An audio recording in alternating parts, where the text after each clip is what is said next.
মা, আজকে আমি পড়তে বসবো না, আজ আমার স্কুল ছুটি। আজ বছরের প্রথম দিন, আর যা করবি সারা বছর তাই হবে। ভালো, তাহলে আমার আর পড়তেই হবে না। তারপর সবাই নতুন ক্লাসে উঠে যাবে, আর তুই গোল্লা পেয়ে ওই ক্লাসে বসে থাকবি। ধুর, ভালো লাগে না ছাই। আর যদি আমি লজেন্স খাই তাহলে কি সারা বছর লজেন্স খেতে পারবো? হুম। তাতে পোকাও হবে না? না, এই নীল হলুদ বেটে রাখলাম, মেখে তাড়াতাড়ি স্নান করে নতুন জামা কাপড় পরে নে। ভাত বাড়ছি।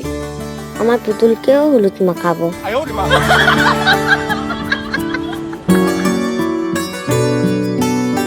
ভর্তা খাবি, তারপর অন্য কিছুতে হাত দিবি। আমি কিন্তু শাক খাবো না। ছে, না, সবকিছু একটু একটু করে খেতে হয়। এখন ভালো ছেলের মতো খেয়ে নে, তাহলে সন্ধ্যাবেলা বাবা হাল খাতা করতে নিয়ে যাবে।